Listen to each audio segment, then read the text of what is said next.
friendship pers, tetapi kita naik ke live YouTube, live IG, kita mengatakan bahwa sahabat semua, Anda diizinkan untuk upload atau ambil semua informasi tadi, naikkan ke YouTube channel Anda atau ke sosial media Anda.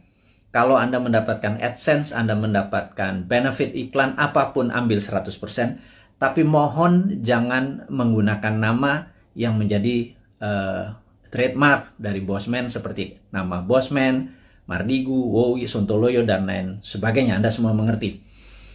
Lalu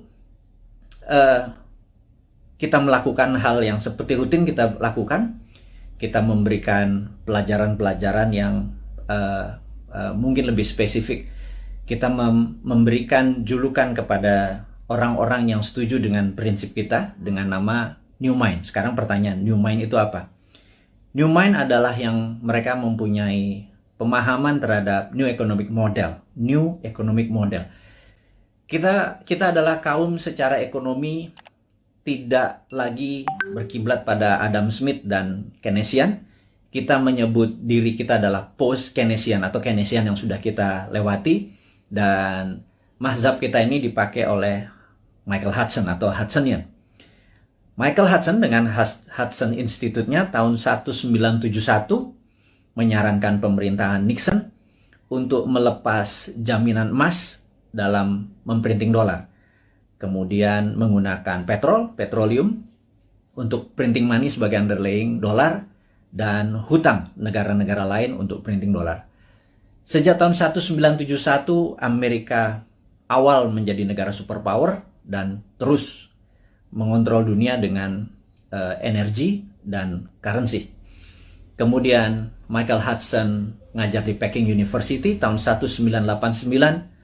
Partai Komunis Cina mengadopsi Hudsonian atau post-Keynesian sebagai platform ekonomi dalam negerinya. Dan dua negara tersebut sukses dalam 20 tahun dari 89 ke 2008, di mana adalah Olimpiade Beijing waktu itu. Dunia tercengang dalam 20 tahun saja.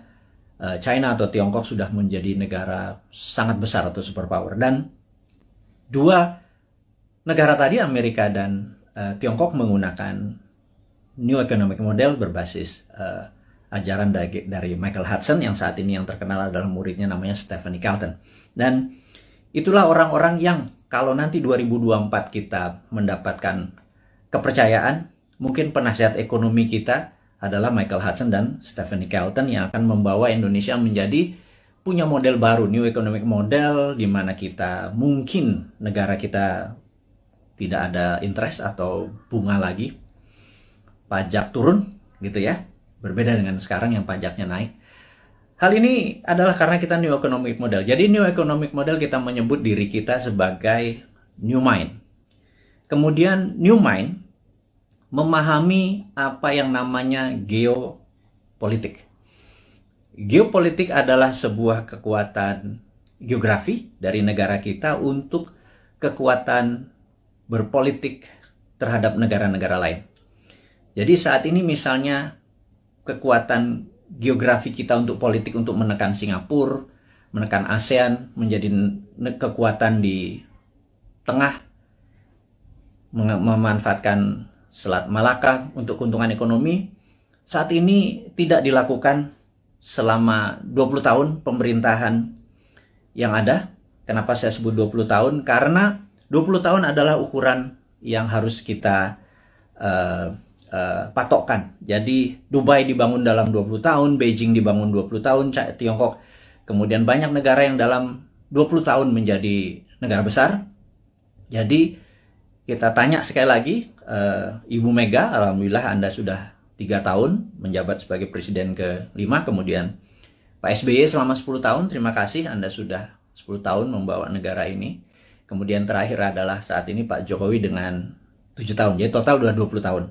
Pertanyaan dari kaum New Mind kepada Anda semua yang kami menganggap tidak berbeda haluan ekonominya, kita bicara ekonomi dulu ya, adalah tidak berhasil membawa Indonesia untuk menjadi negara superpower. Dan kemudian tahun 2024 ada 3 informasi yang kita bisa share. Nomor satu adalah ada isu bahwa akan diperpanjang 3 masa jabatan. Jadi incumbent bisa men-challenge lagi dirinya.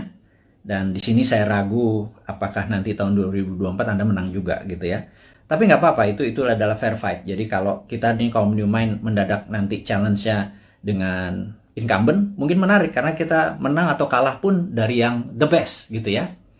Kemudian ada isu kedua yaitu tidak 3 kali masa jabatan tetapi ditambah 3 tahun, seperti halnya waktu itu FDR, Franklin Delano Roosevelt, karena Perang Dunia Kedua terjadi di Amerika, dia harus memperpanjang jadi 4 kali, jadi satu-satunya presiden yang 4 kali masa jabatan dikarenakan di-extend jabatannya. Jadi minta di-extend 3 tahun karena mungkin tahun 2020, 2021, 2022 masa pandemi ini tidak perform, jadi minta jabatan 3 tahun. Dan baik itu jabatan 3 tahun ditambah, walaupun nanti 5 tahun lagi, 5 tahun lagi, atau 3 kali masa jabatan, itu keduanya harus MPR putuskan dan DPR. Jadi saya yakin Anda bisa lakukan karena DPR saat ini sudah Anda kuasai, ditambah PAN bergabung, jadi udah 82% suara Anda. Pasti Anda bisa ubah ini semua semau-mau dan sependapat Anda. Nggak apa-apa, itu free fight, itu pasar bebas, itu adalah demokrasi, kita nggak perlu marah. Selama ini adalah kemufakatan dari beberapa pejabat di atas sana. Jadi, selama kita bisa bertanding nanti di 2024, ya kita nggak apa-apa juga. Mau itu 3 kali masa jabatan, tapi ya kalau diperpanjang 3 tahun itu berbeda gitu ya. Kita akan bertemu di 2027 gitu ya. Nah, dengan masuknya PAN, kayaknya konstelasi politik bergeser. Apakah PAN masuk kabinet seperti informasi yang kita ketahui? Apakah Pak Zul masuk atau Mas Sutrisno Bahir masuk? Mungkin Menko Kesra, saya nggak tahu. Saya cuman mengira-ngira aja. Kemudian Pak Hadi, Panglima kita yang mendekati masa pensiun, apakah dia masuk kabinet? Atau penggantinya di Panglima bisa Pak Andika dari darat. Kalau ini merasa darat lagi, mungkin Angkatan Laut yang masuk, dan Pak Andika bisa juga digeser ke BIN. Apapun itu, tujuannya saya tahu bagaimana, atau kita tahu bagaimana membuat negara Indonesia ini berdaulat. Saya tidak menentang, atau kami New Mind tidak menentang. Yang jadi pertanyaan adalah, apakah kalian bisa membuat negara Indonesia menjadi negara superpower di tahun 2045 atau 24 tahun dari sekarang? Jadi apapun itu, kita lihat langkahnya hanya menaikkan pajak, kemudian berhutang, dan membangun hal-hal yang menurut beberapa orang tidak produktif. Kalau jalan tol, infrastruktur, oke lah. Walaupun dalam sebuah buku, yang saya lupa currency, saya nanti inform. Si Bolat ini, dia menyatakan bahwa jangan mimpi membangun negara hanya bersandar pada infrastruktur, jadi harus holistik. Jadi ada infrastruktur statis, infrastruktur dinamis, dan saat ini dianggap hanya infrastruktur statis yang diam seperti jalan tol, jembatan, pelabuhan, dan lain sebagainya. Harusnya infrastruktur dinamis juga dibangun. Tapi ada hal yang menurut kami adalah hal yang tidak produktif, adalah membangun ibu kota pindah ke Penajam. Dan ini produktifnya di mana kita nggak tahu gitu ya. Tapi yang jelas itu bukan hal yang penting, karena bagi orang seperti saya atau kaum New Mind ini yang sangat percaya pada kedaulatan sebuah bangsa, Penajam itu sangat lemah sekali jika ada serangan dari negara lain. Karena sisi utara ada Malaysia, Sarawak, di mana pangkalan militer Malaysia terbesar adalah di utara Kalimantan, di Sarawak. Kalau menyerang Penajam kurang dari setengah jam, bawa bom pesawat pembom rata tanah, dan kita nggak punya perlindungan sama sekali. Jadi saya pikir membangun Penajam, membangun ibu kota, nomor satu adalah harusnya membangun pangkalan militer terlebih dahulu. Pangkalan angkatan lautnya digeser dulu, pangkalan angkatan udara digeser dulu, kemudian darat dan kepolisian harus dipersiapkan dulu, infrastruktur harus disiapkan dulu, baru ibu kotanya. Jangan dibangun gedungnya dulu. Begitu saya jadi presiden nanti tinggal dibom sama Malaysia, kan gerah kita. Jadi saya rasa sudahlah, jangan nanti jadi hambalang penajam itu lupakan. Ini saran dari New Mind. Wahai yang terhormat kepala negara, jangan dilanjutkan.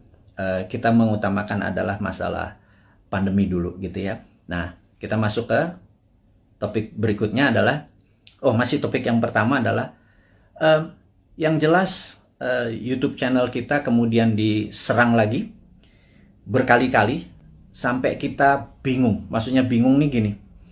Kita kan punya channel di Santara dengan tagline UKM menang, kemudian Dinaran Official dengan tagline Rupiah menang. Kalau Bosman Mardigu tagline-nya adalah Indonesia menang. Jadi kita memasang cerita karena selama di takedown tidak boleh upload, kita menaruh informasi di Dinaran Official dan di Santara.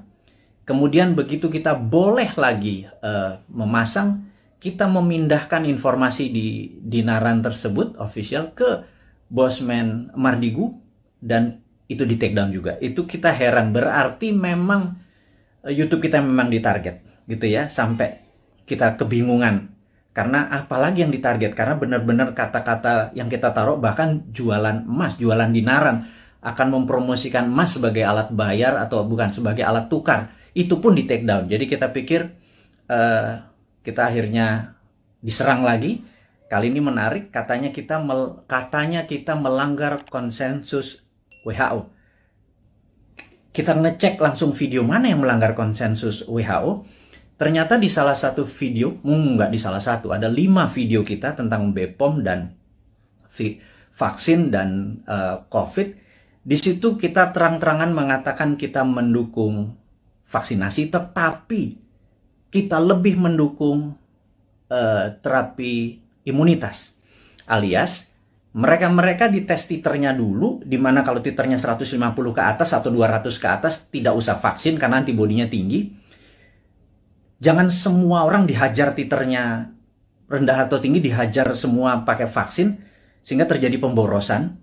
Dan menurut kita-kita ini, ada 400 juta vaksin udah dibeli, jangan-jangan dengan 50 juta kalau kita selected mereka yang titernya di bawah 150 antibodinya itu yang divaksin, maka jangan-jangan 80% penduduk kita yang di kampung-kampung sana yang hanya makan tiwul, hanya makan jagung rebus, terus ngopi, terus ngakak-ngakak tuh titernya pada tinggi semua karena bahagia semua. Sementara yang bermasalah nyara orang di kota dan pejabat-pejabat, terutama politikus yang titernya rendah walaupun makannya enak, mungkin karena duitnya nggak halal kali ya. Mereka-mereka yang dikasih vaksin gitu. Nah, ternyata kita mempromosikan imunoterapi atau terapi imunitas itu dianggap melanggar konsensus WHO. Dan kita di take down lagi. Jadi kita mulai mempelajari apa sih konsensus WHO. Ternyata konsensus WHO itu adalah vaksin itu suggested, atau dalam bahasa Indonesianya, vaksin itu disarankan. Sementara kayaknya nih ya, pemerintah kita kayaknya, sekali lagi ya, mohon maaf nih, kayaknya, kalau Anda marah, Anda geeran, atau Anda baperan. Kalau baperan jangan jadi pejabat ya. Jadi, kayaknya di Indonesia vaksin itu mandatori, diwajibkan. Sementara WHO hanya suggested atau menyarankan. Jadi di sini kita ada sedikit pertanyaan, kita tidak melanggar konsensus WHO, tapi mungkin melanggar mandatori atau perintah dari pemerintah saat ini. Sekali lagi, kita bukannya tidak mendukung, tapi kita punya preference. Karena sahabat saya, seorang profesor yang saat ini mengajar di Cornell University, beberapa minggu yang lalu, mungkin beberapa hari yang lalu, 3 minggu yang lalu, mengatakan, kalau vaksin adalah sebagai single bullet proof untuk menang melawan COVID, itu halu. Jadi dianggap delusion.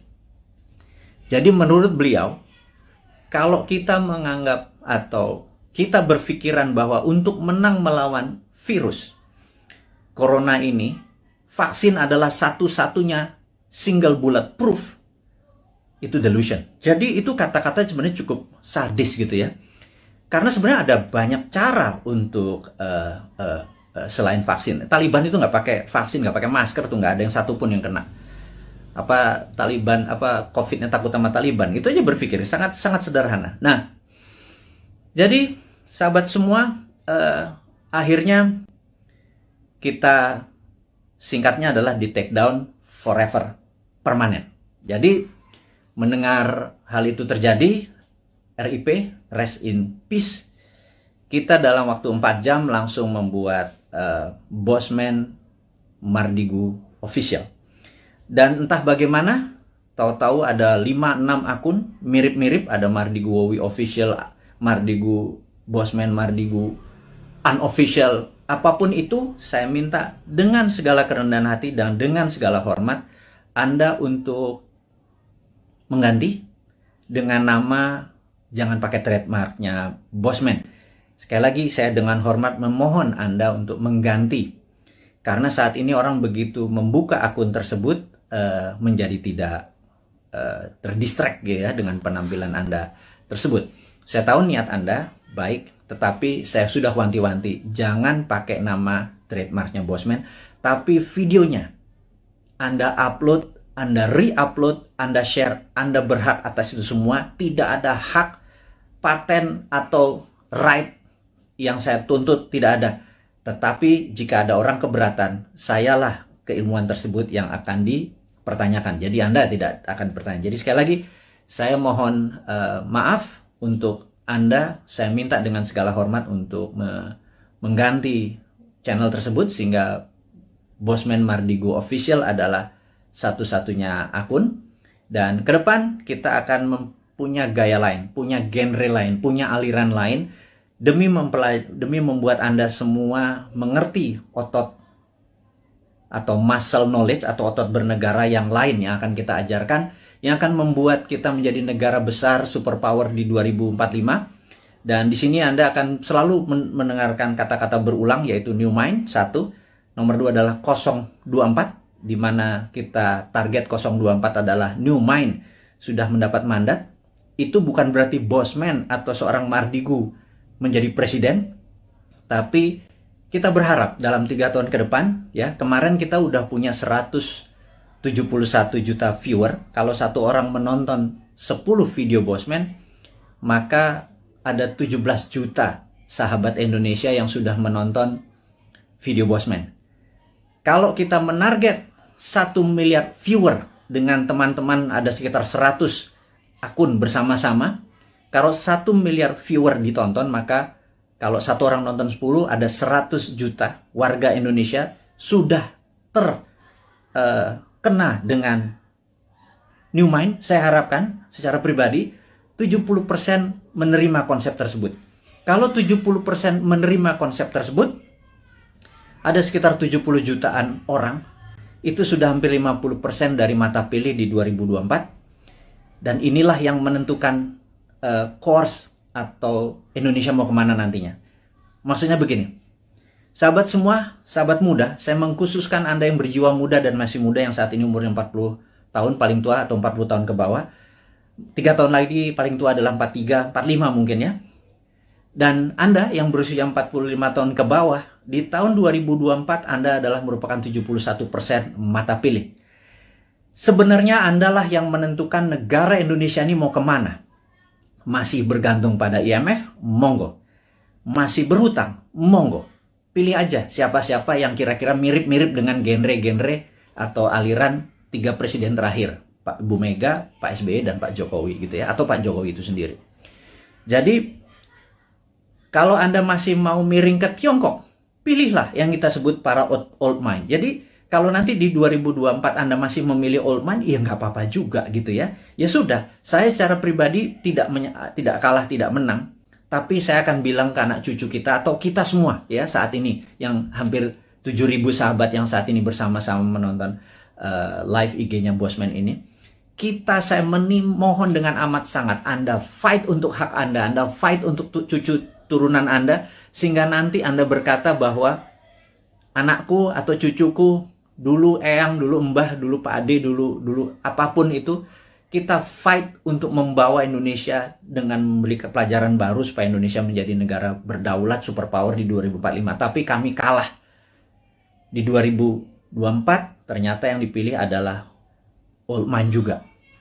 It worth a fight. Jadi kita bisa punya cerita bahwa been there done that, ya gue kalah gitu ya. Tapi kalau kita menang, percayalah, New Mind akan membuat Indonesia menjadi negara superpower di 2045. Detailnya kita selalu urai di dalam 1000 video ke depan dalam 3 tahun, 1000 itu hampir 3 tahun, itu akan mengurai dengan rinci apa yang harus kita lakukan mulai dari sekarang sampai 2024, dari 2024 sampai 2045. Kita rinci bagaimana Indonesia untuk menjadi negara superpower year to year-nya, 2025-nya ngapain, 2026-nya ngapain.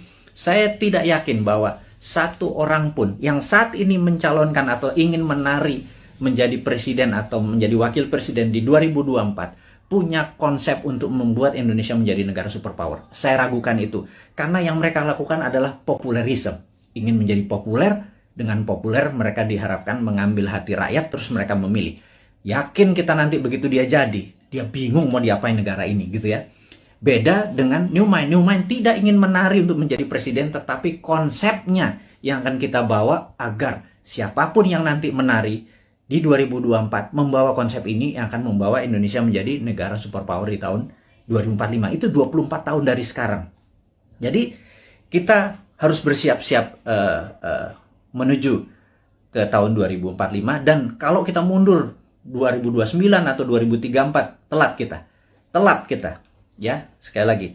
Nah, sahabat semua, jadi saya rangkum sesi pertama, yaitu mengingatkan untuk Anda mensubscribe Bosman Mardigu Official, dan tolong sebar dan viralkan. Kemudian isinya mau di re-upload di YouTube channel Anda atas nama Anda pribadi, monggo. Karena kita akan fight dalam jangka panjang. Dan jangan lupa Anda harus mempromosikan Anda punya YouTube, IG tadi dan lain sebagainya. Karena jangan Anda menunggu bola, Anda hanya menggunakan video Bosman harus terus mengharapkan orang nonton, kemudian mengharapkan AdSense. Nggak bisa begitu. Anda harus berkeringat untuk apapun yang Anda dapat. Anda promosikan video-video tadi di video YouTube channel atau sosial media Anda. Dan tadi pagi saya heran, saya naikkan sesuatu di IG. IG ini saya agak sedikit deg-degan. Karena di Agustus kemarin 5 kali kita diperingati. Bahkan kita ada kata-kata ganyang koruptor, itu di take down. Itu cukup kaget saya.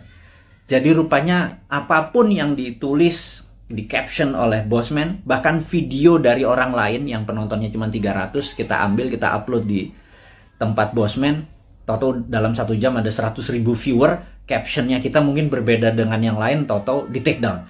Jadi tadi pagi di take down lagi, cukup kaget saya. Dan kalau itu di take down lagi membuat resiko IG kita yang 2,1 juta follower ini juga beresiko seperti 1,5 juta subscriber dari YouTube. Jadi, tapi apakah kita akan give up atau menyerah?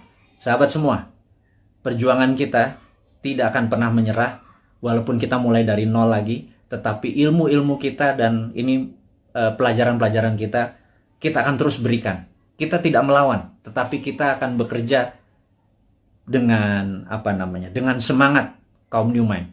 New Mind itu nggak ada matinya. Die hard New Mind itu nggak ada matinya. Nah, sahabat semua, kita akan membicarakan topik baru yang namanya long COVID. Jadi sahabat semua, Anda tahu bahwa saya terpapar di bulan November tahun lalu. Kemudian 9 hari saya di rumah sakit. Kemudian pulang. Muscle saya bisa dikatakan shrinking atau mengecil hampir 10-20%. Sehingga sejak bulan Januari saya ada personal trainer hanya untuk membuat muscle saya bergerak. Jadi Anda akan lihat ini saya agak kurus, muka saya agak tirus dan lain sebagainya. Karena muscle saya hilang, asam amino saya seakan-akan dimakan oleh COVID tadi. Dan di sini ada hal yang baru, ternyata saya mengalami apa yang namanya long COVID. Dan alhamdulillah saat ini sedang mengalami terapi dengan stem cell dan growth factor. Ini yang saya akan menceritakan sedikit. Apa itu long COVID? Gitu ya. Jadi sahabat semua, kalau ada pencuri masuk ke sebuah rumah, pencuri itu ingin mencari emas, uang, ATM, kunci mobil, dia bongkar lemari, dia bongkar kulkas, dia bolak-balik sofa, dia apapun dalam rumah itu berantakan. Dan ketika keluar dari rumah tersebut, ada polisi yang menembak mati. Matilah pencuri tersebut. Tetapi rumah yang tadi dia masuki sudah berantakan. Itu dikatakan badai sitokin. Dan badai sitokin ini memakan waktu untuk penyembuhannya. Karena itu, efek ini disebut atau dinamakan long COVID. Sayangnya ini belum dipromosikan dengan detail dan banyak tentang long COVID. Maka dengan segala kerendahan hati, Bosman adalah orang yang awal-awal menceritakan tentang long COVID.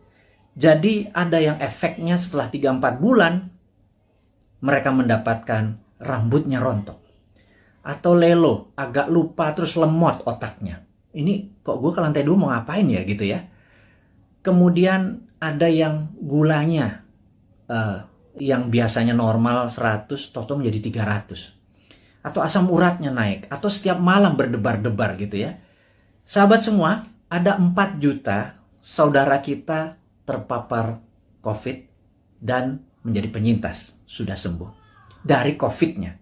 50% katakanlah yang 2 juta itu menjadi normal kembali, tetapi yang 2 juta ini saat ini mengalami efek long COVID mulai dari yang kecil sampai yang severe atau yang parah. Dan sebagaimana kita ketahui bahwa 90% korban meninggal karena COVID-nya sudah negatif, alias kena badai sitokin atau organ-organ tubuhnya terkena pengaruhnya tadi. Jadi sahabat semua, bagaimana solusi long COVID ini gitu ya? Saya akhirnya sangat serius mendalami ini. Saya bergabung dengan beberapa dokter yang saya anggap mereka adalah pejuang-pejuang kesehatan. Kami memfokuskan dengan stem cell dan growth factor. Dan alhamdulillah, siapapun yang terkena COVID, kami injeksi, kami tidak minta bayaran. Siapapun yang terkena long COVID, kami injeksi, tidak meminta bayaran. Dan saat ini Anda bisa cek di YouTube channel yang nanti akan kita sebarkan dan di IG. Siapapun yang terkena ingin menggunakan stem cell dan growth factor, dan ini cukup mahal. Satu injeksi itu 1 juta rupiah, saya nggak peduli. Kita sudah hampir 3.000 orang kita lakukan dan alhamdulillah sudah hasilnya sangat positif dengan tingkat kesuksesan 98%. Ini akan kita promosikan besar-besaran sebentar lagi. Tentunya setelah kita masih terbatas, tapi ini adalah penyelidikan yang sudah 5 tahun berjalan. Kita gaspol, intinya adalah kita ingin berkontribusi, kita harapkan 1 juta orang. Entah itu yang terpapar atau kena long COVID, kita kasih free. Ini proyek agak utopia, agak gila sedikit, tapi itulah New Mind. Tidak minta sumbangan pemerintah, tidak minta sumbangan apapun, tetapi kalau Anda kami tolong, dan rambut Anda yang rontok tahu-tahu tumbuh kembali setelah beberapa kali diinjeksi, kami mohon dengan hormat, Anda gratis. Tapi kalau Anda mau berkontribusi untuk menolong sesamanya, terserah. Mulai dari 0 sampai tak terhingga, Anda lakukan pembayaran atau tidak sama sekali, kita nggak peduli, kita punya cara lain. Jadi intinya adalah stem cell dan growth factor ini akan menjadi senjata kita untuk menolong teman-teman yang long COVID. Saya tahu di antara 6.000 saat ini hampir 7.000 ada mereka yang jadi yang saat ini gue deg-degan kalau malam itu jangan-jangan long COVID karena gue udah penyintas COVID. Ini yang membuat gula gue naik, ini membuat dimmer gue naik dan lain sebagainya. Yuk kita diskusi lebih detail lagi tentang hal ini. Anda boleh DM atau nanti komen di IG kita atau di YouTube channel kita, karena kita akan merinci sekali lagi. Jadi ini berbeda sekarang YouTube-nya dengan YouTube yang dulu. Kita akan lebih banyak kontribusi-kontribusi ini, tapi bukan hadiah-hadiah, tetapi benar-benar ingin penyembuhan masalah COVID dan long COVID ini. Ini sedikit kontribusi dari kaum New Mind. Dan bagi mereka yang sehat, supaya tidak terpapar, kita adalah orang yang ingin imunitas kita tinggi. Kita ada immodulator. Ini juga free. Kita akan kasih semua orang. Ini berbahan baku juga ada stem cell dalam tanda petik yang kita keringkan dicampur dengan herbal. Ini juga gratis. Kalau Anda minta immodulator, kita kirim dimanapun, tapi ongkos kirimnya Anda tanggung kalau itu di luar Jakarta. Kalau di Jakarta ambil sendiri. Nanti tempat-tempatnya kita kasih tahu, ada yang di Citos, ada yang di Senayan, dan lain sebagainya. Itu detailnya. Immodulator ditargetkan adalah mereka yang ingin titernya atau antibodinya tinggi, atau mereka yang dalam proses penyembuhan setelah recover dari COVID. Sekali lagi, kita akan menyiapkan immodulator. Namun kalau long COVID tadi yang stem cell dengan growth factor, kita injeksi ke muscle atau daerah bokong gitu ya, akan kita masukkan. Oke, itu adalah informasi kedua, sahabat semua. Yang ketiga adalah sahabat saya, seorang profesor filosofi, guru besar universitas cukup terbesar di Jawa Tengah, tadi pagi menyatakan, Mas Mardigu, sampean ini memang gila katanya.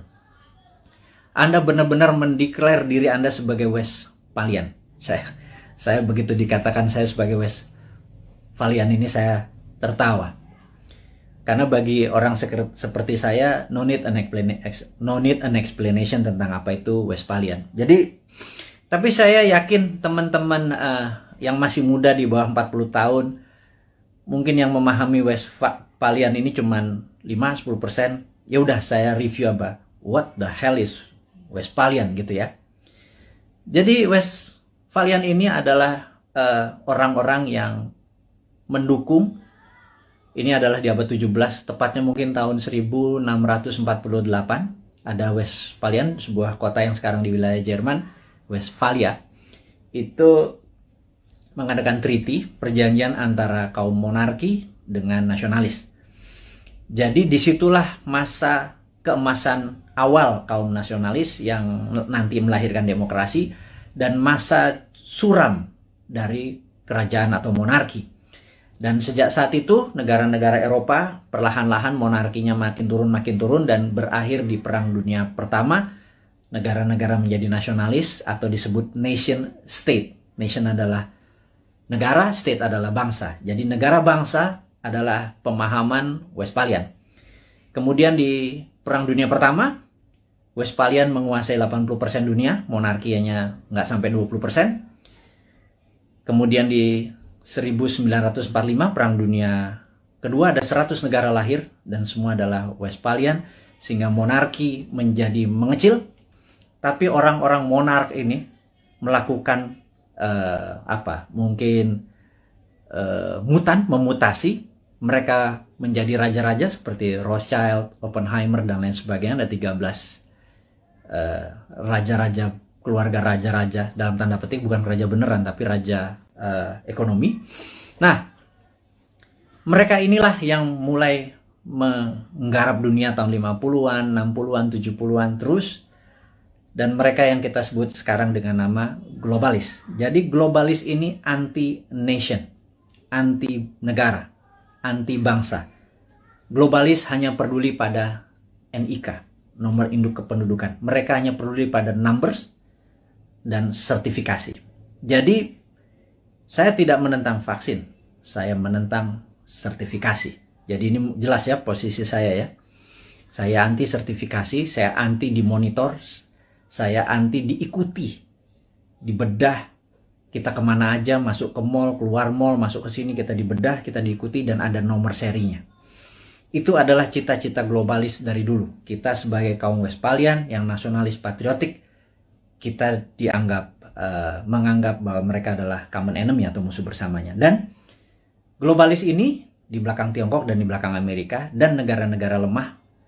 Jadi kita takutkan negara tetangga ini sudah terpengaruh dengan globalis, sehingga kita kaum nasionalis, kaum Westphalian ini ya dibungkam, entah di YouTube-nya, entah di IG-nya, atau kita dibungkam karena mereka tidak ingin semangat nasionalis seperti yang Pak Karno promosikan menjadi penghalang kesuksesan mereka mensertifikasi dan memberikan numbers kepada penduduk dunia.